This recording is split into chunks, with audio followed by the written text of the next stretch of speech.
Before leaving the relative safety of Mogadishu, all important last-minute checks were made to each of the vehicles. Bound for Baidoa, these troops will protect aid flights arriving in the heart of Somalia's famine belt. At noon, the first of the trucks and tanks set off, carrying over 500 US Marines and 140 French Legionnaires. Many of the troops looked surprisingly relaxed at the start of what could be a difficult journey. Lining the route, these Somalis are perhaps too young to realize what's happening to their country, but others who do understand the significance of the mission also turned out to give the convoy a good send-off. Once out of Mogadishu, though, it was a different story. On arrival at their overnight stop, Dagalkii, troops hastily checked out the area for local gunmen and ammunition. They found both, but neither the abandoned war wagon nor the few armed Somalis posed any real threat. This is the convoy's destination, the recently besieged town of Baidoa with its starving population.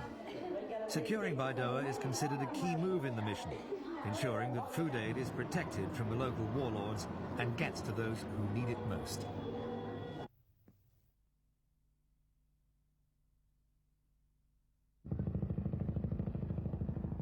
Out of the dawn sky, helicopter gunships swooping low over Baidoa. Riding shotgun for the marine convoy, the people and aid workers here hope will bring an end to their nightmare. Then the convoy itself, thundering through Baidoa's shabby streets. US Marines and French Foreign Legionnaires astride armoured jeeps, personnel carriers and support vehicles. Some waving flags, others just waving. Baidoa returning the compliment.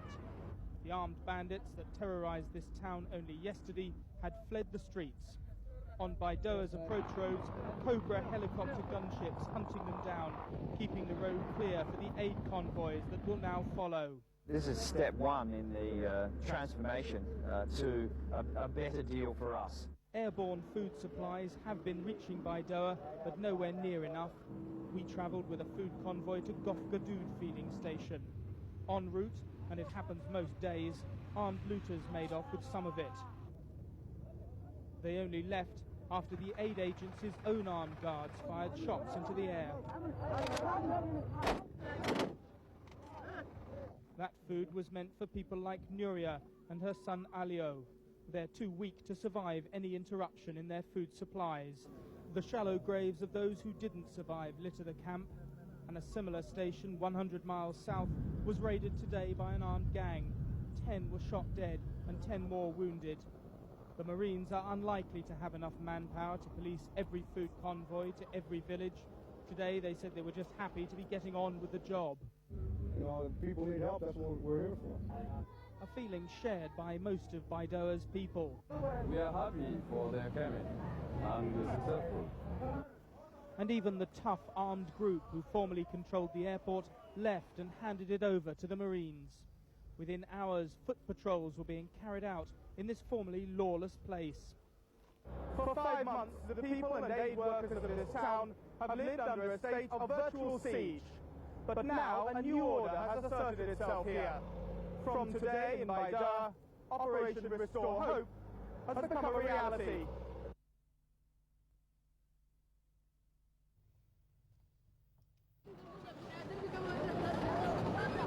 Mogadishu's port hasn't been this busy for months.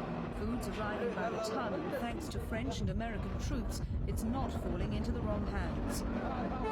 Keeping control of the food supply means tight security. Somali stevedores are searched before they enter the port. Hands up! Stop! Put your hands up! Hold that! But in the areas the troops haven't reached yet, the situation remains chronic. In Bardera, relief workers have brought the daily death rate down, but one worker described the frustration of seeing military planes flying overhead. The situation has changed concerning the mortality rate, and so it's down to 70, 80 now, compared to 250 something 3-4 weeks ago. They see the fighters flying over here 2-3 times a day, and they stop and look up and they say, "Why are you up there? Come down here." Outside Mogadishu, the Red Cross has successfully lured farmers away from the cities and back to the land. We did it by means of setting up kitchens in the rural areas, promising the farmers that we would feed them up to the next harvest. Somalia's recovery may take years, but the first signs of growth are beginning to show.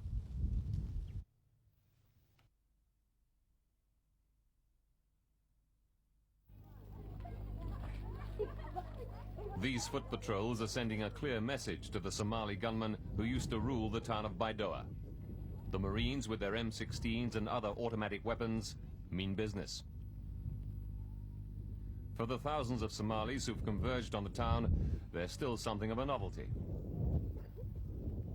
But their presence has already proved invaluable. So far, only small amounts of food have been reaching Baidoa by airlift from Kenya. But with the town pretty well secure, there's good news on the horizon for the towns starving. The World Food Program will take the first convoy of food from Mogadishu to Baidoa since the combined task force landed here. In fact, it will be the first convoy that we've attempted to take to Baidoa since the 11th of November. Speculation was high that troops are about to move into the port of Kismayu, where wholesale looting has all but halted relief efforts. If successful, it would open up an important gateway for food to help thousands of starving Somalis in the south.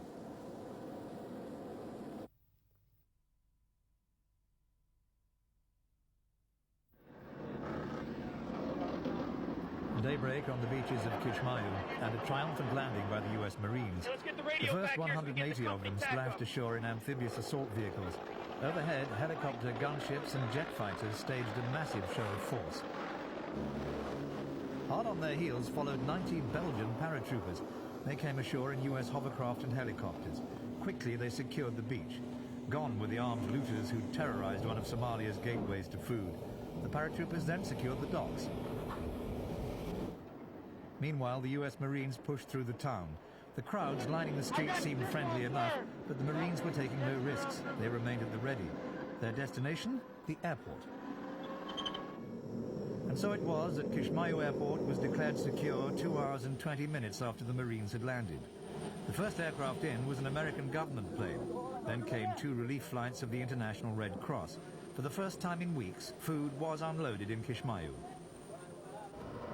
And food was also on its way to Baidoa.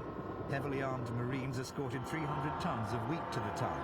They were finally doing the job they'd come for, ensuring food for Somalia's starving.